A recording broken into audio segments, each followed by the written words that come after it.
Okay, so hello. I'm gonna be teaching you guys how to do 3D text in After Effects. You're gonna need Element 3D for this.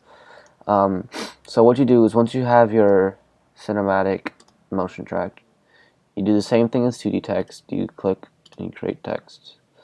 It'll say create text in camera. And you click that, um, and then you basically put whatever you want in 3D. So I'm gonna put KB presents. And then I want this position. So you don't have to position the 2D text to see the 3D text. So what I mean by that is that if you position, if this 2D text stays like that, the 3D text won't be like that. It won't like look like that. It won't be on the floor. Um, so what you do is get new solid. Make sure it's 1280 by 720 or whatever your composition size is. You go to your effects, video copilot, element. Then what you do is you go to custom layers, custom texts and masks. You click your text as your first path layer. You go to scene setup. Once it loads, you click extrude on the top. Sorry, my mouse just died. Hold on. Okay. You click extrude, and that'll be like that. Now, this would change if you have a bevel, or you can just manually reduce it. So I'm gonna put one of my favorite materials, which is this one.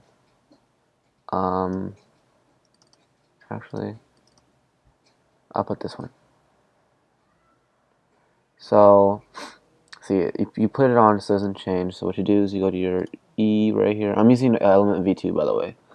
Um, you want this to be a little bit fatter, and then I definitely want this to be a bit smaller. So I'm gonna go to the T, reduce the scale by a lot, and then I'll move this up so it's on top of the plane, and then that's basically it. Okay, so it'll pop up, blah blah blah. Let's see. So it's pretty far upwards. So to fix that, I'm gonna go to my group 1, and basically just a brief explanation of what all these groups are. So in element you can have multiple things. So for instance, later on I'm going to do a text and a logo one. So in group 1 will be the text and the second group will be the logo. It is basically the number of I guess extruded 3D things you have in element. It's just, that's what that is. So you go to group 1, since this is the first one. The first, alright, I'm just going to shut up. Okay, you go to the group 1, you go to particle replicator, you go to Z. So the Z axis just basically moves where it is in the Z axis. So if it's too far upwards and you want it next to, like, for instance in this cinematic, I want it between or behind these two pillars, increasing the scale won't do that. You have to just move this Z axis a bit upwards. So right there looks good to me. Yeah, it looks good. And then you see position X and Y here. So I want, this looks a little bit too much to the right to me. So I want it right there. Now it is obviously too small. So what I'm gonna do is I'm gonna go to particle look and increase the particle size. Now that looks good to me. It still looks a bit slanted. I have a little, my LCD's kind of kicking in. Yeah, that looks pretty good to me. Let's see, full res. Yeah, that looks pretty good to me. I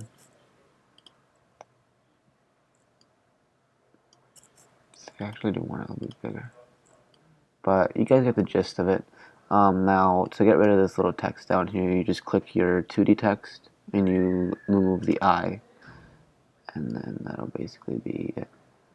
So, yeah, I guess I can show you right now, just briefly, how to do some cool little effect. So, not many editors do this actually, but well, in Uncharted, anyways, you can like move the text, so you can make the text look pretty cool, and keyframe it. So you go to your, I'm gonna show you what I mean by this. You can go to your solid, you go to your group one, then you go to particle look, then you go to multi-object. You enable it. Now a bunch of crap's gonna pop up. Okay, so what you do is you look down, and then there's something gonna be called random rotation. So it's right here. It's under rotation, literally. So you can either leave it like that if you want the text to look like this, like nice and slanted, or what you can do is if you go to 0, you go to your timeline, make sure it's all the way up.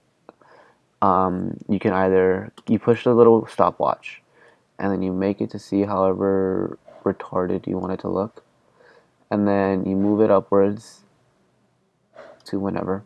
Then you go back to this and you click 0. So it'll basically do this. If you ram preview it,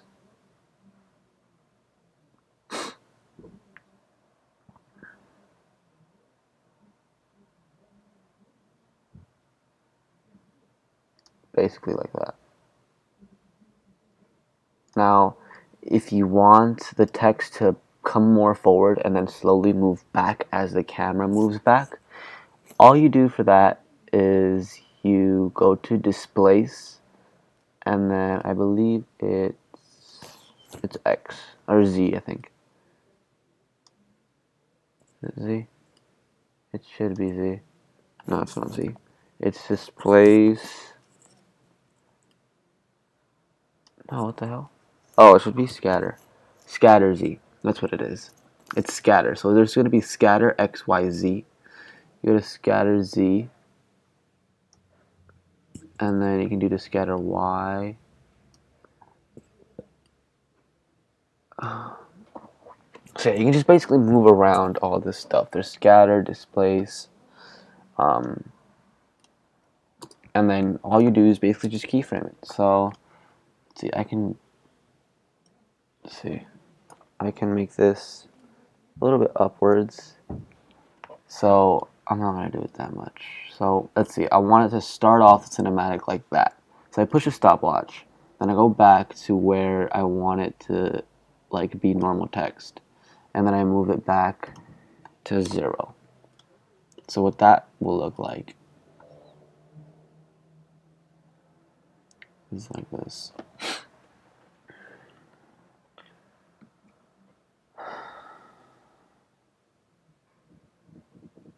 So you see, it'll basically be like that. So it looks pretty cool. And yeah, basically this is little effects and stuff you can do with Element. I'll do later on a how to do the logo. It's really simple.